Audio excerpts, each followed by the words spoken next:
After 1986's Trial of a Time Lord said goodbye to Nicola Bryant's Perry and brought in Bonnie Langford's Mel, the show had a setup that new script editor Andrew Cartmel was not happy with. Mel was to originally have left partway through season 25, but Cartmel decided it would be best if she left at the end of season 24. Of course, Mel needed a replacement, so two characters were devised to be used in two stories in the season, Ray and Alf. These would be used in the stories as trials for her replacement. Ray would appear in the third story, Delta and the Bannerman, and Alf, renamed Ace, would appear in the fourth story, Dragonfire. Ace would win the position as companion and would remain in the series until the classic series would end. She is returning in the centenary special in a few months' time, and as she is, I thought it would be worth looking back at all her stories. So, let's start at her first story, Dragonfire.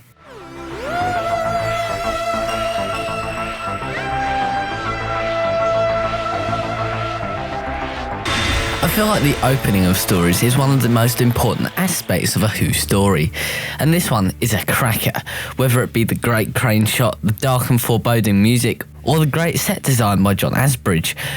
Here the characters get told they're going to be frozen until Kane needs their services. Within moments we know we're going to meet Kane, and one of the people break free and run into the restricted zone.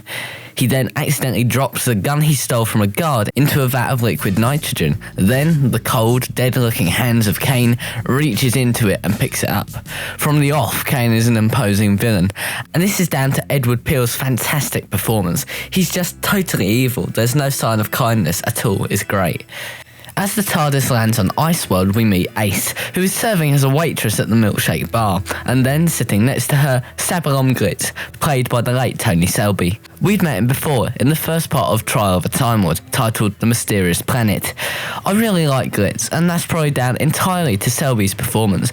He delivers the humour perfectly and makes him not only likeable, but a joy to watch. And as for Ace, well, she's already a better character than Mel, and already companion material. She's already the character she will become in the following stories. Balaj, played by Patricia Quinn, then enters, explaining to Glitz that he must pay back a debt to Kane, and if he doesn't return it soon, he'll lose his ship. Glitz has to look for a treasure guarded by a dragon in the icy caverns beyond Iceworld. I admit this sounds like a lot of exposition dumping, but it really doesn't feel like that when played out. Using a MacBook Glitz won from Game of Cards, him and the Doctor go on the hunt for the treasure. However, Kane wanted him to have the map because he wishes to use Glitz in his own search for the treasure. The map has a tracking device in its seal. Then follows a great scene between Balaj and Kane, where her loyalty towards Kane is really pushed to the limits. It's Glitz's spacecraft. What of it? It's just that... Yes? Well, if Glitz and the Doctor are as good as dead, I'd like the spacecraft. Oh, you'd like the spacecraft, would you? When you first came here, you had nothing. You were willing enough to take my payment then. But now you want to leave. Perhaps you have memories of a home you can return to. Perhaps I should have put you into cryosleep along with all the others and erased your memories.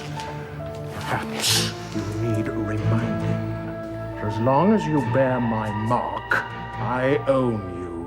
You may have also noticed the brilliant music here by Dominic Glynn. Glynn had first composed music for Doctor Who the previous year, composing both the theme music and the incidental music for The Trial of a Time Lord. He returned for the first time here to compose the incidental music for the story, and it's a great score from start to finish. Anyway, back to the scene, where Kane then orders Glitz's spacecraft to be destroyed. Later, Balaj rebels against Kane and sends a message ordering for it not to be destroyed. This is really just the start of her rebellion. While Glitz and the Doctor are off looking for the treasure, Ace and Mel go to destroy an ice jam at the docking bay of Iceworld. This is the first time we see Ace's explosive of choice, Nitro 9. It's just like ordinary nitroglycerin, except it's got a bit more wallop. Then Balaj arrives at the situation and takes the both of them to Kane. Then proceeds probably the best scene in this episode, where Kane tries to convince Ace to join him. Golden sovereign.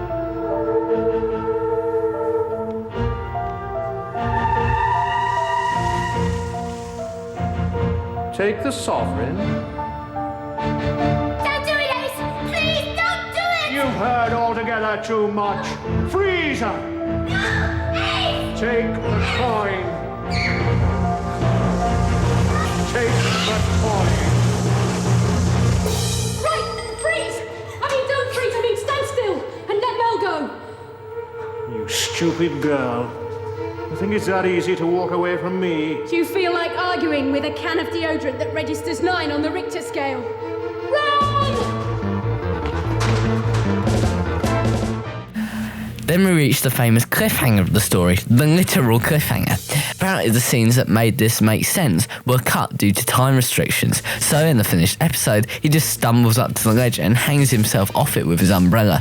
The resolution to it is almost more funny, as Glitz comes over and the Doctor just screams for his help. Back to that in a moment, but it's around here we meet the dragon.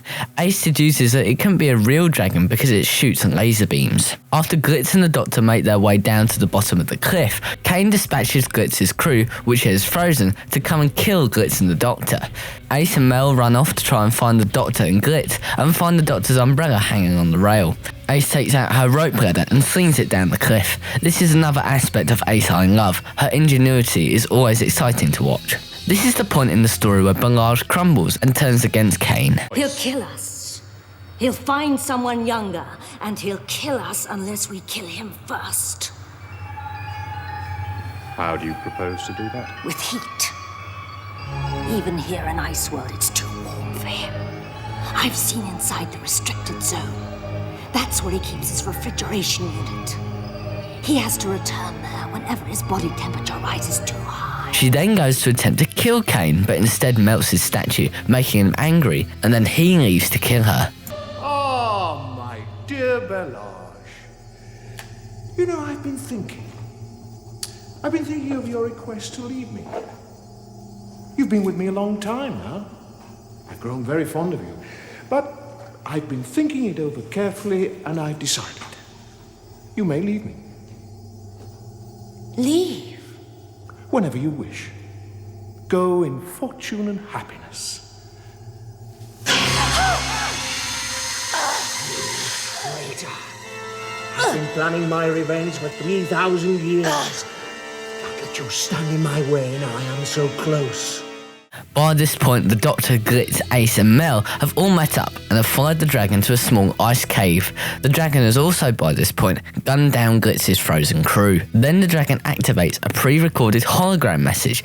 It explains Kane is half of the Kane-Zana criminal gang from the planet Proamon. When the security forces caught up with them, Zana killed herself to avoid arrest.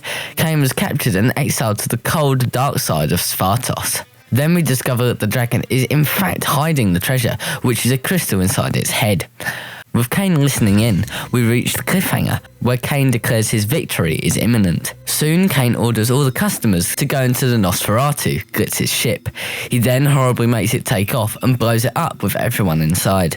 This is actually really horrific, paired with Tony Selby's fantastic acting, where you really feel sorry for him. You can't leave me! Not after all these years! Come back!